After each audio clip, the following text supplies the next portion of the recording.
Resident Evil is the father of survival horror. Now, this game came out in 1996 and was later re-released as a remake in 2002 on the Nintendo GameCube. And the original game had a lot of campy dialogue. Stop it! Don't open that door! Difficult gameplay, but excellent graphics for its time, and it was a fantastic game and one of the most vivid and prominent memories of my childhood. I absolutely adored playing through Resident Evil. I played through it multiple times and absolutely destroyed it. You know, definitely got my money for the game. Now, today, what we're going to review is the remake of Resident Evil 1 and discuss what it does right, what it does wrong, and how it stands up to modern gaming these days. Either way, guys, if you enjoy videos like this, don't forget to leave a like, a comment, and subscribe. Now, let's talk about how Resident Evil, the remake, stands up to modern gaming. Now, this game was made in 2002, it's now 2024, and obviously graphics have came on leaps and bounds in that time. But what I'd say is the game holds up pretty well, like, artistically. You know, the visuals in the game are very pretty and horrifying at the same time. The character models, while the skin is obviously a bit plasticky looking, it is, you know, a very passable game. You could release many games these days with similar graphics and people wouldn't really bat an eyelid as long as the gameplay was on par with what should be the case for modern gaming. And I think this is the thing that I absolutely love about it. The atmosphere of the Spencer Mansion, the feeling of the game is still the same as it was back when I played it on a low poly, like graphically intensive game on the PlayStation 1. Obviously, there's things that you look at and you're like, no. You're like, that's terrifying.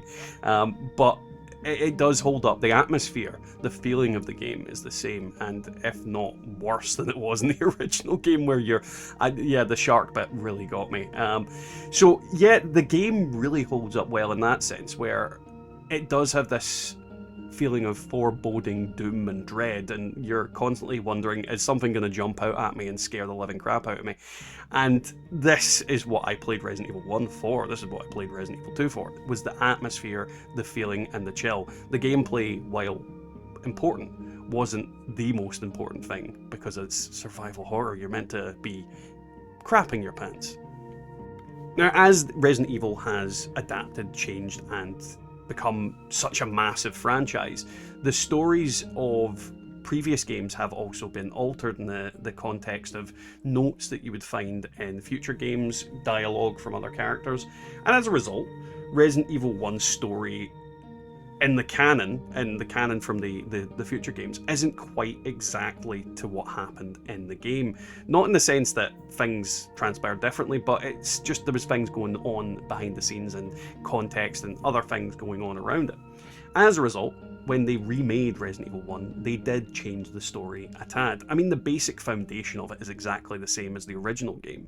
You go to Mansion, find out about the T-virus and bioweapons, fight a load of zombies and a bunch of other weird, creepy crap, and escape on a helicopter.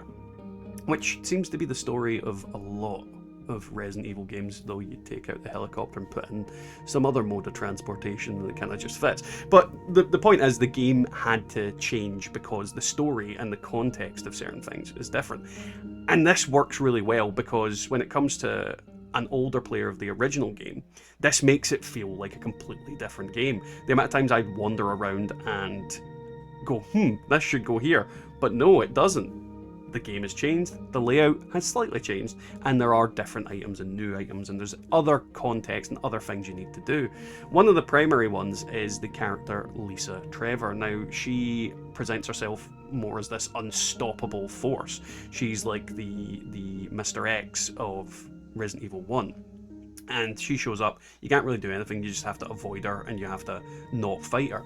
And this is always a kind of terrifying prospect and the Resident Evil games of an enemy you cannot defeat, an enemy you need to outsmart and you need to get away from, which I always find is a really good factor.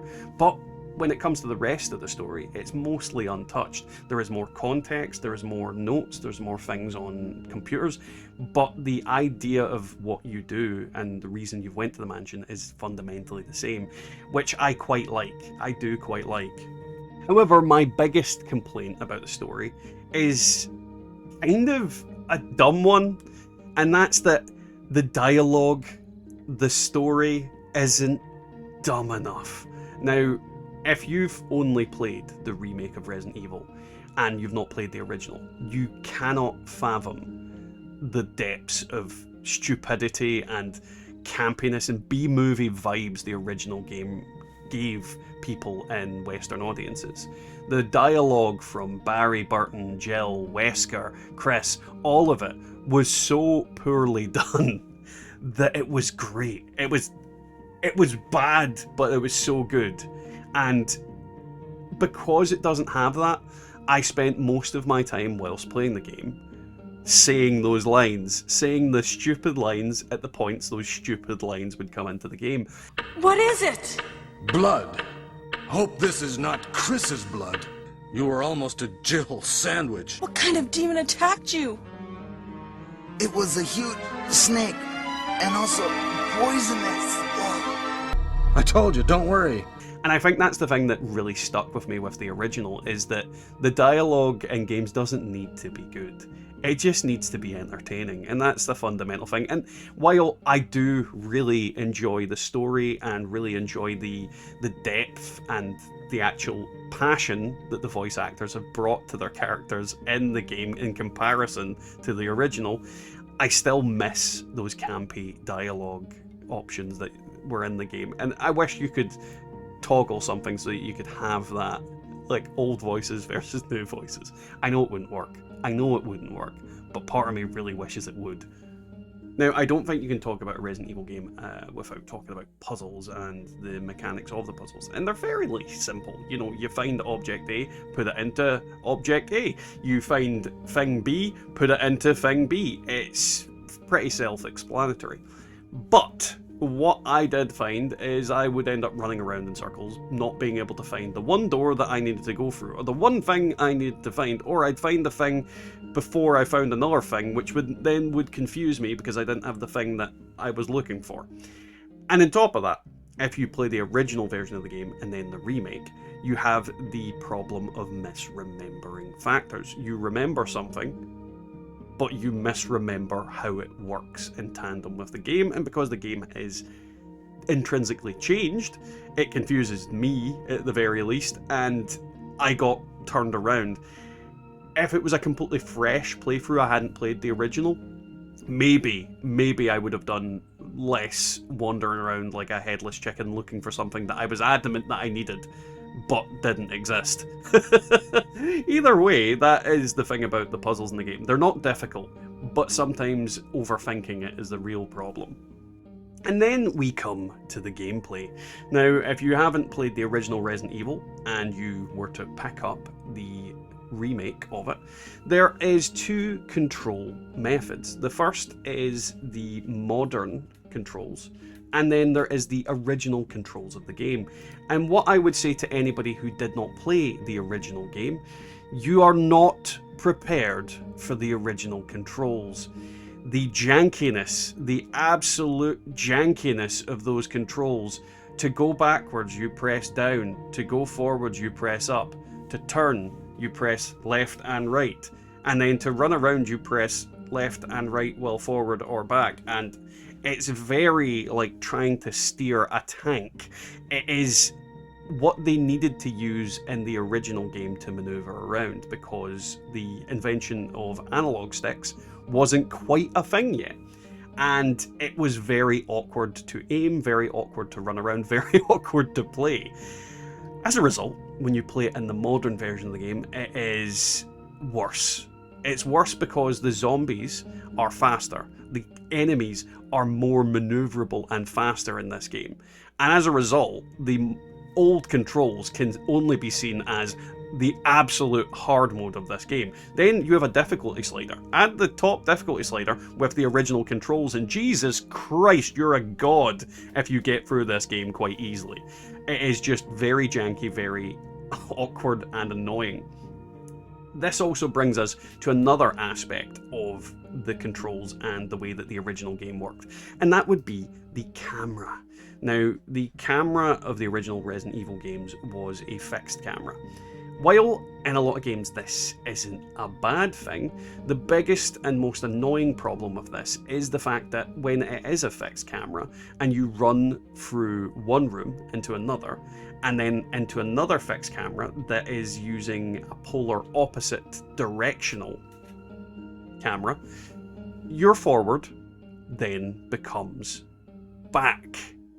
And then you walk back into the next scene, which then causes you to walk back into the scene you just left, and back and forth, and you end up basically walking and getting stuck and stuttering and not being able to go through things that you should easily be able to go through.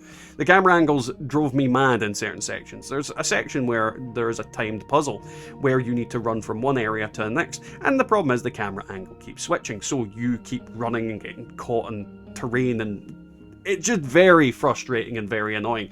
Granted, there wasn't a huge amount of places in the game where that was an issue, but when it did happen, I did nearly lose my fecal matter. It was very frustrating, very annoying, and at certain times the camera angles did make it more difficult to play the game. And this is something that they did to try and keep the original atmosphere. And while I do absolutely love that, I do love that the game felt like the original game. The camera angles were bad in the original game, and they were bad in this game. The atmosphere it added, the tension it adds, spot on, mwah, chef's kiss. But in the kind of view of gameplay, it does make the game fundamentally worse for having the camera angles the way they are, because they just make moving and traversing the landscape far more awkward. And if you're using the original controls while doing that, it might be easier to do the maneuvering. I actually don't know, but it just felt awkward, and I remember why the game was frustrating to new and old players on the original version because of these camera angles. Overall, Resident Evil Remake, Remaster, whatever you want to call it, is an absolutely fantastic game, and if you have a GameCube, I would recommend you play it. If you have a PC, I would recommend you play it. It's a fun, fantastic game to play through. It retains the atmosphere and the feel of the original game, and there are some problems with that, with the janky camera angles, and if you're using the classic controls, then the controls, like you're driving a tank, but what it does right is retain that atmosphere, that nostalgia, and then still make a game that is different and very fun to play. It is everything that you want out of a survival horror game. It is not the best survival horror game there ever was. There are other games that do a similar thing better, but for the time it was made, it definitely is doing a great job of it. And I absolutely love it. If you're thinking of getting into Resident Evil games, it is a solid first choice to play before you play through Resident Evil 2, 3, 4, who have subsequent remakes as well. So there is a lot to say about this game, and I absolutely love it. It hit me right in the nostalgia factor, and overall I was not upset to play it, and probably play through it again in the near future.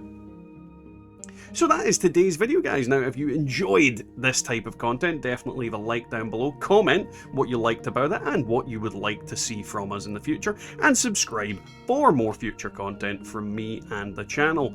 Either way, guys, I'll catch you in the next video.